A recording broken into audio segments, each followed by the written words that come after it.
तत्व ज्ञान और सत्ज्ञान हमें नहीं मिलता। इसी के कारण हम पुण्य विधिवत नहीं कर पाते और आने वाली आपत्तियों में परमात्मा हमारी मदद नहीं करता, जिसके कारण हम नास्तिक होते जा रहे हैं। जैसे कर्म आधार से कोई कष्ट इंसान पर आता है, वो जितनी भी पूजाएं पहले कर रहा था सबकी उन पूजाओं को अपने भगवानों को याद करता है, उनके निमित्त कोई संकल्प करता है, उन करने के बाद भी फिर आपत्ति आ जाती है, तो फिर वो प्राणी क्या सोचता है कि दुख को बुलाने के लिए घूटी सूटी लगाने लग जाता है, शराब पीने लग जाता है। अब एक और ऐसा जो है ना, ऐसी कहानी शुरू हो रही है कि टेंशन हो गई थी, बीड़ी पी ली, अरे तेरा गजब हो गई, टेंशन का इलाज बीड़ी पाया तने, टेंशन घड़ी हो गई थी, एक बीड़ी पी ली, एक सिगरेट पी ली या दारू पी ली। देखो ये कोई टेंशन का इलाज नहीं, ये तो बकवादों की जो है ना बकवाद है सारी। परमात्मा के में याद करे, रो कर ले, चाहे टेंशन में कर ले, हे परमात्मा तेरे बिना हमारा कोई, वो समाधान देगा आपको। और बीड़ी के समान देगी कि वह शराब देगी, बल्कि दूना दुख पैदा कर देगी, नाम टूट जाएगा और भक्तिहीन हो जाओगे, फिर परमात्मा दूर हो जाता है। अब पूर्ण परमात्मा की भक्ति से पूर्ण लाभ प्राप्त होता है। अब देते को हर देते है, जैसे पिछले जन्म में जिन्होंने पुण्य किए हैं उनको आज ठाट कर रखे भगवान ने,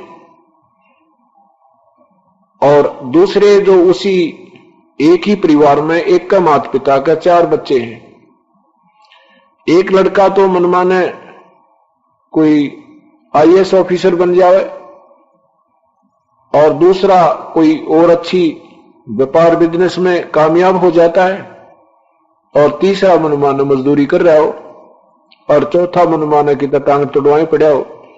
और एक ही पिता के एक ही माता पिता से संस्कार हैं, लेकिन कर्म फिर भी उनके किए हुए संस्कार न्यारे न्यारे हैं। तो इसी प्रकार आज वो संस्कार कब बनाए थे, जैसे कोई दुखी है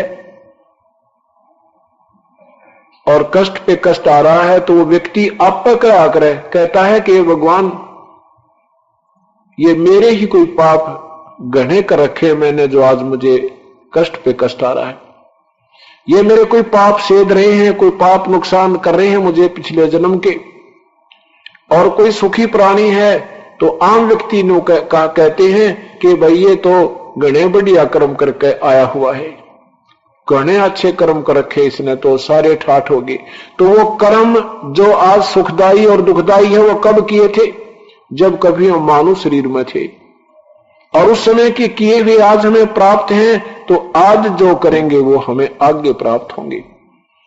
लेकिन वो करने कैसे चाहिए, वो ज्ञान और साथ में उसकी पूरा समाधान इस पृथ्वी पर नहीं रहा। अब परमात्मा ने फिर प्रवेश किया है, मेर की उस दाता ने।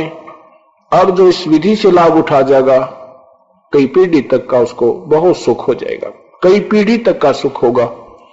भक्ति बीज जो हो वह हंसा, तारू तास के कोतर वंशा। 121 पीढ़ी को पास कर 101 पीढ़ी को पार कर देगा परमात्मा।